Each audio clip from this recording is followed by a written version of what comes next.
October 26, 2025. Before dawn, a Russian military train loaded with ammunition rolls through occupied Zaporizhzhia. Destination: the front lines. Cargo: shells, rockets, explosives. Millions of dollars worth of firepower. Enough to sustain Russian artillery for weeks. Ukraine was watching, and Ukraine was waiting. At exactly 4:47 a.m., the train never reached its destination. A massive explosion lit up the night sky. Secondary detonations followed, one after another. The ammunition train was gone, destroyed, and with it, Russia's supply line took another critical hit. This wasn't luck. This was precision. This was strategy. And today, we're breaking down exactly how Ukraine pulled it off. Before we dive in, if you want to see how Ukraine is outsmarting Russia every single day, hit subscribe. We're tracking every strike, every strategy, every win. Let's start with the target. Russian military trains are the backbone of their logistics. Russia moves everything by rail: tanks, fuel, ammunition, troops. The railway system is massive, thousands of miles, dozens of routes, and it's the only way Russia can supply the front lines fast enough. But railways have a problem. They're predictable. Trains run on tracks. Tracks don't move, and if you know the route, you know where the train will be. Ukraine knows this, and they've been exploiting it for months. Ukrainian intelligence tracks these trains constantly. Satellites, drones, partisans on the ground. They watch the loading depots. They monitor the schedules. They identify high-value targets. Ammunition trains, fuel trains, troop transports. And then they wait for the perfect moment to strike. The Zaporizhzhia train was one of those high-value targets. Intelligence reports confirmed it was loaded with artillery shells, grad rockets, mortar rounds, explosives. This wasn't just supplies. This was a weapons cache on wheels. Destroy it, and you cripple Russian artillery for days. So how did Ukraine do it? Two methods: drones and sabotage. Sometimes both. Method 1, FPV drones, first-person view drones. Small, fast, cheap.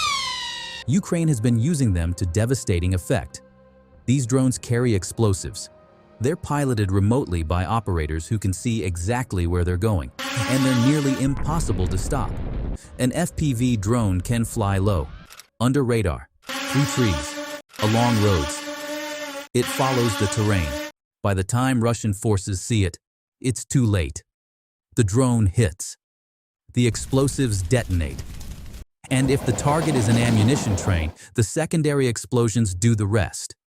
Ukraine has hit multiple Russian trains this way.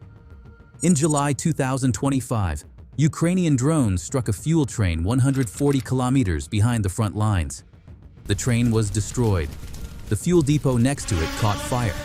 Russia lost millions in fuel and infrastructure. All from a drone that cost less than $1,000. Method 2. Partisan sabotage. Ukrainian resistance fighters operating behind Russian lines. They plant explosives on tracks. They derail trains. They set fire to relay cabinets that control the signals. And they disappear before Russian forces even know what happened. The partisan group ATESH has been especially active. Just days ago, they set fire to a railway relay cabinet in Donetsk. The fire disrupted train schedules for hours. Russian supply trains were delayed. Some were rerouted. Others were canceled. The entire logistics chain was thrown into chaos. On October 26th, partisans derailed a Russian military train in Zaporizhzhia. The train was carrying ammunition. It never reached the front. The cargo was destroyed, and Russia's artillery units went without resupply. This is guerrilla warfare at its finest. Small teams, low cost, maximum disruption. And Russia can't stop it. They don't have enough troops to guard every kilometer of track. They don't have the technology to detect every drone. And they don't have the intelligence network to find every partisan cell. Now let's talk about the impact. Every destroyed train is a major loss for Russia. Not just the cargo, the entire supply chain. Ammunition trains carry shells worth tens of millions of dollars. Lose that, and artillery units can't fire. Fuel trains carry diesel for tanks and trucks. Lose that, and vehicles can't move. Troop trains carry soldiers to the front. Lose that, and units can't be reinforced. But the real damage is time.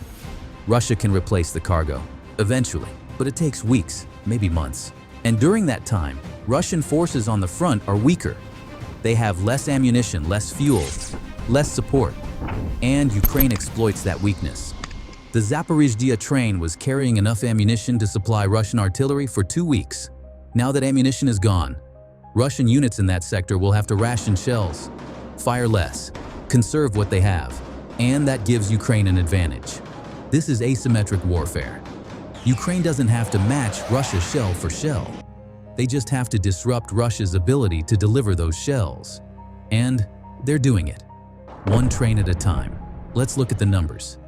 Since January 2025, Ukraine has struck at least 15 Russian military trains, fuel trains, ammunition trains, troop transports. The total value of destroyed cargo is estimated at over $500 million. That's $500 million in supplies that never reach the front. And it's not just the cargo, it's the infrastructure. Destroyed tracks, burned depots, damaged rail yards. Russia has to repair all of it. That costs money. That takes time. And while they're repairing, the supply chain is disrupted. They're increasing security on trains, adding guards, using decoy trains, rerouting through safer areas. But it's not enough. Ukraine's intelligence is too good. The drones are too effective, and the partisans are too embedded. Russia's railway system is massive, but it's also vulnerable. And Ukraine is exploiting every weakness. Here's the bigger picture. Russia's entire war effort depends on logistics. They can't win without supplies, and supplies move by train. Disrupt the trains, and you disrupt the war. Ukraine understands this, and they're not just hitting trains randomly.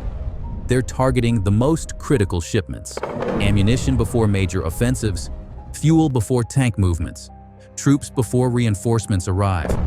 This is strategic. This is calculated. And it's working. The Zaporizhzhia train wasn't just another strike. It was a message. Russia can't protect its supply lines. Not from drones, not from partisans, not from Ukrainian intelligence. And as long as that's true, Russia's war effort is vulnerable. Every destroyed train is a win for Ukraine. Not just tactically, psychologically. Russian soldiers know their supplies might not arrive. Russian commanders know their logistics are compromised. And Russian leadership knows they can't fix it. This is how wars are won, not just on the battlefield, but behind the lines, in the supply depots, on the railways. And Ukraine is winning that fight. The ammunition train near Zaporizhzhia is gone. The cargo is destroyed. And Russia's artillery units are weaker because of it. One train, one strike, one more step toward Ukraine's victory. If you want to see more breakdowns of how Ukraine is outsmarting Russia, subscribe to Warfare Watch. Hit that subscribe button and share the video. Turn on notifications. And let's keep tracking Ukraine's victories together. See you in the next one.